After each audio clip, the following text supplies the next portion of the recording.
औज़ुबिल्लाहिमिनश्शैतानिर्रजीम बिस्मिल्लाहिर्रहमानिर्रहीम सल्लल्लाहु अला हबीबिही सय्यदना मुहम्मदिन व आलिहि वसल्लम। तमाम व्यूअर्स को मेरी तरफ से अस्सलामु अलैकुम रहमतुल्लाहि व बरकातुहू। दुश्मन की बर्बादी के हवाले से आज आपको अमल देने जा रहे हैं। तो क्या दुश्मन की बर्बादी के वज़ाइफ रमज़ानुल मुबारक में किए जा सकते हैं? ये आपने बात ज़हन में रखनी है कि आप जब अमल करते हैं तो उस अमल की रूहानी ताकतों को मालूम होता है कि ये बंदा जायज़ काम के लिए या नाजायज़ काम के लिए हमसे मुखातिब है। अगर आप उसके लिए जायज़ काम के लिए मुखातिब है, मसलन कोई आपका ऐसा दुश्मन है कि वो आपके ऊपर जुल्म कर रहा है, आसान लफ्ज़ों में, यानी कि 1000 लाइनों की एक लाइन और एक लाइन का एक लफ्ज़ वो जुल्म है। ठीक है जी, यानी कि 2 घंटे बाद जो नतीजा निकालना है वो एक लफ्ज के ऊपर है कि अगर आपका दुश्मन ऐसा है कि आप पर वो गालिब है और आपको नजायज तंग कर रहा है, तो फिर अगर आप अमल करते हैं रूहानी अमलियात, तो वो आपको रजत की तरफ नहीं लेके जाते, नुकसान की तरफ नहीं लेके जाते, बल्कि रूहानी ताकतों को मालूम होता है तो जायज़ काम के लिए वो रूहानी ताकतें अपना वर्क करती हैं। यानी कि आपके ऊपर कोई जादू कर रहा है, तवीज़ात कर रहा है, शैतानी असरात कर रहा है, या ज़ुबान से या शैतानी दिमाग से या आपको ब्लैकमेल कर रहा है, तो आप अमल करेंगे तो आपको उसका फ़ायदा हासिल होगा रूहानी अमल से। तो अगर आपका नजायज़ काम है, हराम काम है, तो गलत काम है, तो वही अमल जो रूहानी आप कर रहे होते हैं, तो उस रूहानी अमल की रूहानी ताकतें मायूस होकर, नाराज होकर चली जाती हैं। तो शैतानी ताकतें जो बैक पे खड़ी होती है, जैसे अमलियात की दुनिया का कानून है कि कोई भी अमल है तो उस अमल की रूहानी जो अमल की रूहानी ताकतें होती है, उसकी बैक पे शैतानी ताकतें उसमें रुकावटों के लिए होती है। तो जैसे रूहानी ताकतें जाती है और शैतानी ताकतें आती हैं, तो उसका आसार ये है कि वो शैतानी ताकतें आके अपना काम करती है, अपना वर्क करती है, एक काम ठीक करती है जिस काम के लिए की है, फिर आहिस्ता आहिस्ता आपके मजीद 10 काम बिगाड़ देती है। ये इशारा तक था कि रमज़ानुल मुबारक में जवाब ये है कि अगर कोई आपका ऐसा दुश्मन है, जो दुश्मन आप पर गालिब है, आपको तंग कर रहा है, आपको परेशान कर रहा है, आपको बर्बाद करने की कोशिश कर रहा है, तो ये एक उंगली वाला ऐसा ख़ास अमल है कि जिस अमल को करने से आपको कामयाबी मिलेगी। और रमज़ानुल मुबारक में जब आप रूहानी वज़ाइफ करते हैं, ख़ास तौर पे इस हवाले से, तो दुश्मन के हवाले से, तो याद रखिएगा कि आप रजत से बहुत ज़्यादा महफूज रहते हैं। ठीक है, रमज़ान शरीफ में जो रूहानी ताकतें होती है वो भरपूर पावर के साथ, यानी किस तरह कह लीजिए जैसे पूरा साल शैतानी आमिलीन शाबान के आखिरी 3 दिन या 5 दिन का इंतज़ार करते हैं। तो जैसे शैतानी आमिलीन का उन दिनों के अंदर बहुत सख्त किस्म का जादू चलता है, शैतानी अमलियात चलते हैं, इसी तरह का रूहानी आमिलीन जो उनसे है वो भी पूरा साल रमज़ान मुबारक का इंतज़ार करते हैं, क्योंकि जिस तरीके के साथ पलट और काट और ये सारा निज़ाम रमज़ान मुबारक में होता है, आम दिनों में उसका उतना ज़्यादा फ़ायदा हासिल नहीं होता। तो रमज़ान मुबारक में रजत से बंदा बहुत ज़्यादा महफूज रहता है और नुकसानात से बहुत ज़्यादा महफूज रहता है। तो जो दुश्मन आपको ज़िल्लत और रसवाई की तरफ लेकर जाना चाहता है, तो ऐसे दुश्मनों के लिए आप ये अमल कर सकते हैं। अमले ख़ास बहुत ख़ास है जी, ज़्यादा आपका वक्त भी नहीं लेना, क्योंकि कुछ सवालात है उनके जवाबात है। तो शायद वो होता है ना जी, जानबूझ के नहीं होता कि कोई भी अमल आपको बताया जाए तो उसको लेट लेके जाना या कुछ सवालों के जवाब दे के बताना, वो शायद एक माहौल बन चुका होगा या बातचीत का तरीकाकार ऐसे बन चुका होगा। मैंने भी नोट किया है भाई, कुछ लोग होते हैं जिनको अपने मकसद के लिए अमल चाहिए होता है और कुछ को अपने मकसद के लिए मसाइल के जवाब चाहिए होते हैं।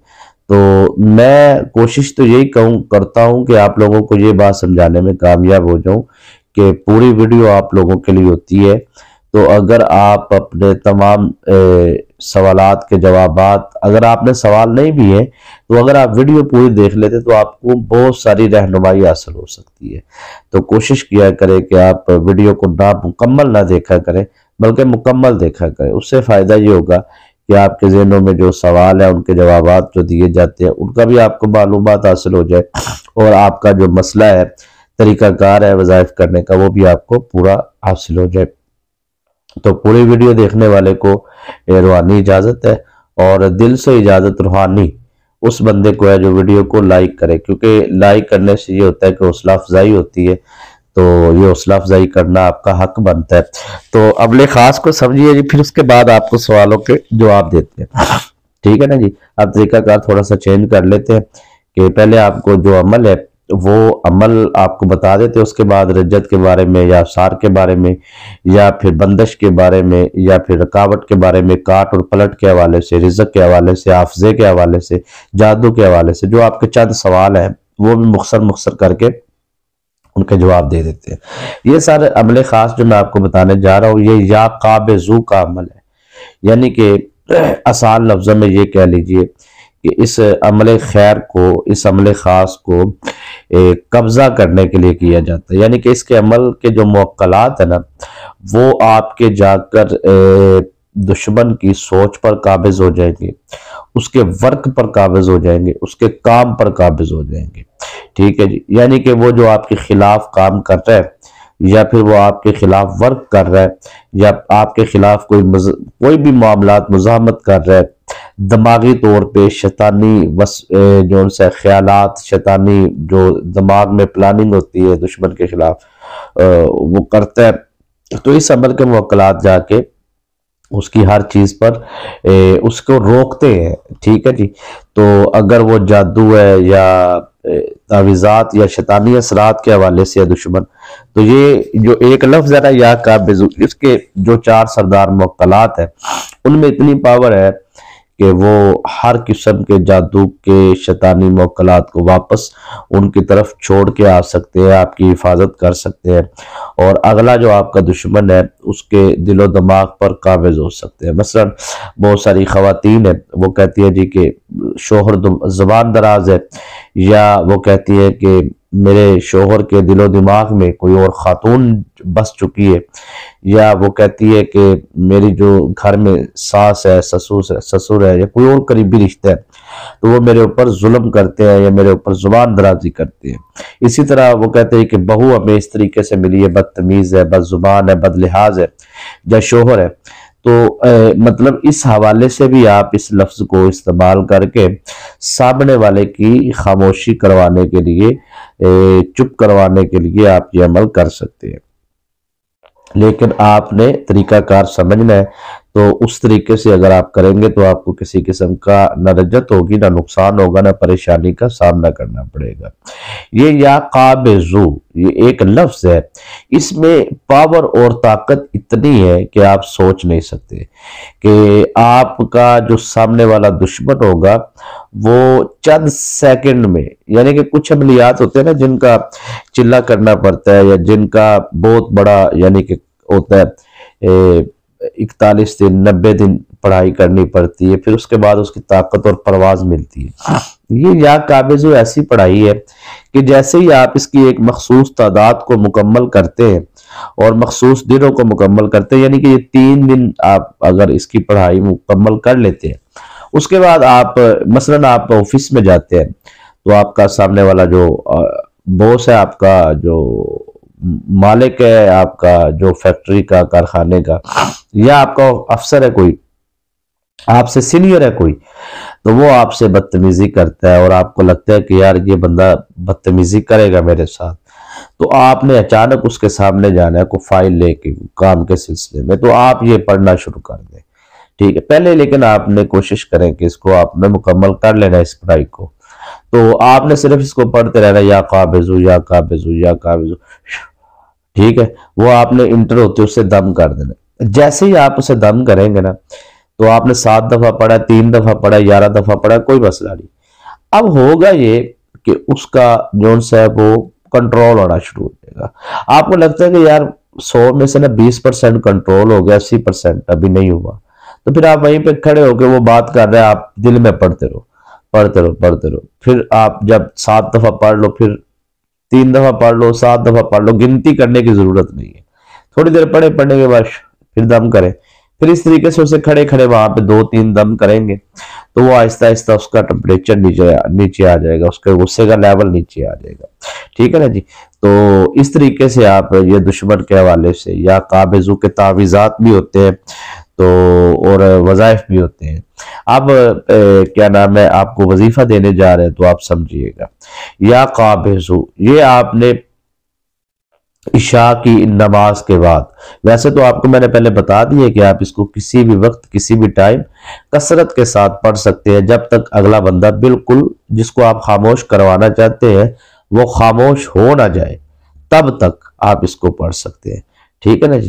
तो अब ये है कि आपने जो सा है इस अमल को इशा की नमाज के बाद आपने दुश्मन के चेहरे का तसव्वुर होना लाजमी है। अब कोई यहाँ पे ये कहता है कि जी मेरे तो दुश्मन का मुझे चेहरा नहीं पता, कौन है मेरे दुश्मन के चेहरे का नहीं मुझे पता। ठीक है, अगर नहीं पता तो फिर भी अमल भी ना करें। साफ लफ्जों में आपको धोखे में नहीं रखना चाहता। मैं कहूँ जी उसका तसव्वुर नहीं पता तो आप कह दें मुवक्कलात को, जैसे मैं कुछ वज़ाइफ में कहता हूँ कि आप उस अमल के मुवक्कलात को कहें कि जाए वो रूहानी मुवक्कलात और जाकर मेरे दुश्मन जो भी है उसके जाके साथ ये करें, जैसे नियत में मैं बताता होता हूँ। लेकिन यहाँ पे या काबिजू की जो रूहानी ताकत है ना सर, वो उनकी डिमांड है कि आपके दुश्मन के चेहरे का तसव्वुर होना। ये बात ज़हन में रख ले, चाहे तस्वीर है तस्वीर से तसव्वुर ले लें, या आपने उसको देखा हुआ है, या जिसके लिए आप दुश्मन के लिए करने जा रहे हैं, तो इसकी पहली और आखिरी शर्त ये है कि चेहरे का तसव्वुर होना जरूरी है। अगर तसव्वुर नहीं है तो फिर आप गायबाना तौर पर किसी दुश्मन के लिए, कि आपको दुश्मन के चेहरे का पता ही नहीं है, तो आप उसके लिए अमल नहीं कर सकते, क्योंकि आपको पता ही नहीं है। तो क्योंकि इस अमल की मैंने पहले अर्ज की है कि आखिरी शर्त और पहली शर्त यही है कि आपके दुश्मन के चेहरे का फोकस पूरा होना, तवज्जो पूरी होना जरूरी है। ठीक है जी।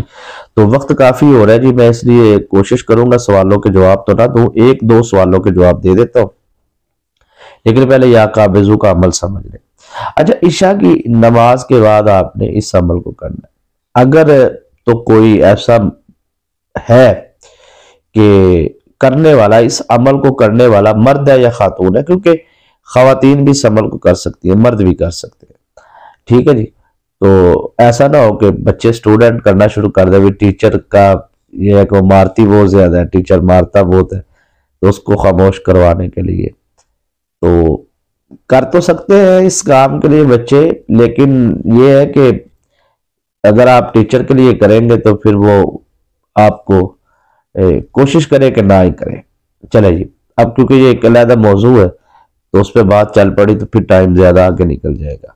अच्छा सर, आपने इसको इशा की नमाज के बाद आपने करना है, कोशिश करनी है कि आपने, कोशिश नहीं बल्कि यकीनी तौर पे आपने वजू करना है और आपका जिस्म पाक होना जरूरी है जब आपने इस अमल को करना है। याद रखिएगा, चाहे आप चंद मिनटों के लिए कर रहे हैं, यानी कि अचानक दिन में आपको किसी को दम करना है, किसी को काबज करना है, तो उस वक्त जिस्म का पाक होना जरूरी है। उस वक्त वजू है या नहीं है कोई मसला नहीं, लेकिन जिस्म का पाक होना जरूरी है। ये बात ज़हन में रखनी है आपने, यानी कि प्लीती की हालत में, नापाकी की हालत में आपने इस अमल से काम नहीं लेना, क्योंकि उस वक्त आपके पास भरपूर ताकत होगी। वो भरपूर ताकत हासिल करने के लिए आपने इस अमल की रूहानी ताकतों को भरपूर तरीके से उनसे काम लेने के लिए आपने इस अमल को इशा के बाद करना है। ठीक है। और अगर इसके अमल को करने वाला अगर कोई ऐसा फर्द है, मर्द है या औरत है, जो जिन्नात की मरीजा है या मरीज है, उनको लगता है कि जिन्नात के हवाले से हमें परेशानी का सामना है, तो वो उनसे रिक्वेस्ट है कि वो अपना जो उनसे है वो बीफ ना खाए, गाय का गोश्त। ठीक है जी। तो बड़ा गोश्त जिसे कहते हैं, वो उससे परहेज करे बस। उसके अलावा नॉर्मल रूटीन में आपके ऊपर कोई पाबंदी नहीं है, सिर्फ एक ही पाबंदी है कि प्लीती की हालत में आप नहीं कर सकते। ठीक है ना जी। देखिए, जिससे नुकसान होना है या रजत होनी है तो वो मेरा हक बनता है कि आपको उससे आगाही दे देना। अब सर, आपने इशा की नमाज के बाद, ये एक लफ्ज है या काबिजू, इसको पढ़ने से पहले आपने अपना पहले रूहानी हसार कर लेना है। हसार का तरीकाकार मैंने अक्सर वीडियोस में बताया हुआ, 99% वीडियो में मेरा हसार, यानी कि हर 5 वीडियो में 1 या 2 वीडियो में मेरा हसार का तरीका नहीं होगा, वरना हर वीडियो में 3-4 वीडियो में, 5 वीडियो में से 3-4 वीडियो में तो लाजमी होता है। ठीक है। तो क्योंकि आसार पर मैं बहुत ज्यादा फोकस करता हूँ, साफ बात है, मैं यकीन मानिए कि मुझे पता है कि आसार के बगैर किए जाने वाले अमाल कितनी बड़ी रजत का शिकार करते हैं, और बहुत से हजारों लोग ऐसी, बल्कि लाखों लोग ऐसी रजतों का शिकार हो चुके हैं। तो आप आसार अपना कर लें, और जितना आसार मजबूत रमजान मुबारक में, यानी कि जो बंदा रमजान मुबारक में अक्सर हम आसार करते हैं ना, तो हम 3 दफा 5 दफा 10 दफा भी करते हैं। कोई आसार जो है हमारे मजबूती के आसार जो होते हैं हिफाजत के, तो जिसको हमने पूरा साल काम लेना होता है। जैसे कहते हैं ना, बैटरी चार्ज कर लो तो सारा दिन, अगले दिन मतलब लाइटें चल जाती है घर की। इसी तरह रमजान में अगर आप आसार अपने मजबूत कर लेते हैं तो आपको ये फायदा होता है कि पूरा साल फिर उन आसार की पावर भरपूर रहती है। तो ये अल्हम्दुलिल्लाह कोशिश करते हैं। तो आप इस अमल के लिए रूहानी आसार जरूर लगाएं। ठीक है जी, आसार मैं बताता रहता हूँ। सबसे आसान तरीन आसार जो है वो है दुरूद इब्राहिम का, और 7 मरतबा आप दुरूद इब्राहिम पढ़े और पढ़ के आप अपना आसार काट लें। ठीक है जी, तो 7 टाइम आपने दुरूद इब्राहिम पढ़ के अपना आसार करना है। आसार करने का तरीका आसान ये है कि आप दोनों हाथों पे दम करें और आप अपना चेहरे पे, सर पे, आप पूरे जिस्म पे हाथ फेर लें, इससे आपका आसार हो जाएगा। ठीक है जी, तो अगर आपका कोई जादू करने वाला दुश्मन नहीं है, या आपके ऊपर जिन्नाती हमले करने वाला दुश्मन नहीं है, तावीज़ाती तौर पे नुकसान पहुंचाने वाला दुश्मन, एक सिंपल है, नॉर्मल जुबानी कलामी जिसे दुश्मन कहते हैं, तो ये आसार 24 घंटे नहीं टूटेगा। ठीक है, अगर कोई जादू करने वाला है तो फिर ये है कि आपका 1-2 घंटे जो अमल किए हैं आपके, और अमल के बाद के आप हिफाजत में रहेंगे, बल्कि इस अमल की रूहानी ताकतें भी आपका हिफाजत करेंगी। अब आपने इशा की नमाज के बाद अमल के लिए जब बैठ गए तो आसार आपने कर लिए, तो अब आपने पढ़ना है या काबिज़। अब इसके ना पहले आपने औज़ुबिल्लाह बिस्मिल्लाह दुरूद शरीफ कुछ भी नहीं पढ़ना, वो आसार के लिए जो दुरूद शरीफ आपने पढ़ा है बस वही काफी है। अब आपने पढ़ना है या काबिज़ू या काबिज़ू या काबिज़ू, ये आपने इस तरह पढ़ते रहना। पढ़ते पढ़ते पढ़ते पढ़ते पहले आप पढ़ रहे, पढ़ते पढ़ते ना जब आप 100, 150, 200 को क्रॉस करें ना, यानी कि 200 मरतबा आपने पढ़ लिया या काबिज़, 2 तस्बीह कर ली। अब ये पढ़ना तो टोटल 313 मरतबा है ना। अब जैसे ही आप 200 250 को क्रॉस करें ना, यानी कि 2 तस्बीहों तक आपने दुश्मन के तस्वुर को नहीं लेके आना। अब आपने आहिस्ता आहिस्ता जब 200 को क्रॉस करना है, यानी कि अपने मंजिल के करीब होते होते जब 300 तक पहुंच जाए ना, 313 मरतबा पढ़ना है। आखिरी 13 मरतबा जब पढ़ना है ना, तब आपका दुश्मन का तस्वर आपके सामने भरपूर होना चाहिए। आसान लफ्जों में मैं आपको इस तरह कह देता हूं कि आप जो सा वो दुश्मन का जो चेहरा है उसके नहीं फोकस हो पा रहा, तो तस्वीर तस्वुर के लिए होती है। तो तस्वीर अगर आपके पास है तो आप तस्वीर का सहारा ले लें, आसान लफ्जों में। लेकिन आपको जब आखिरी 13 मरतबा या काबिज़ कहना, तो आपके दुश्मन का पूरा तस्वुर, पूरा चेहरा आपके सामने होना चाहिए। ठीक है ना जी, या काबिज़ू आखिरी 13 मरतबा, यानी कि 3 तस्बीह आप नॉर्मल करें, आखिरी 13 मरतबा जब आपने कह रहे तो पूरा चेहरा आपके दुश्मन का आपके सामने होना चाहिए। और जब पूरा 313 मरतबा मुकम्मल हो जाए, 1-2 मरतबा ज्यादा भी हो जाए, कम नहीं होना चाहिए, ज्यादा भी हो जाए कोई मसला नहीं है। आपने मतलब पूरी जोर से है वो प्रवास के साथ पूरा, जिसे कहते हैं ना कि एक दुश्मन के हवाले से जो भी आपके अंदर एक जज्बात है दुश्मन के लिए, वो आपने फौरन उसके उस जज्बात का इजहार करते हुए आपने पूरे गुस्से के साथ उसके चेहरे का तस्वुर बंद करके आपने फूंक मारनी, दम करना है। ठीक है, इस तरह आपने दम करना है। दम करने के बाद आपने लास्ट में फिर आपने 7 टाइम दुरूद इब्राहिम पढ़ना है, और उसके बाद आपने अमल को मुकम्मल कर लेना है। ठीक है, उसके बाद आप सो जाए। इस तरीके से आप मुसलसल 3 रातें तो करें। वैसे 7 रातों का अमल है, अगर आप 3 रातें भी कर ले तो काफी हद तक आपको फायदा हो जाएगा। अब मिसाल के तौर पे आपने 3 रातें मुकम्मल कर ली है या 7 रातें मुकम्मल कर ली है।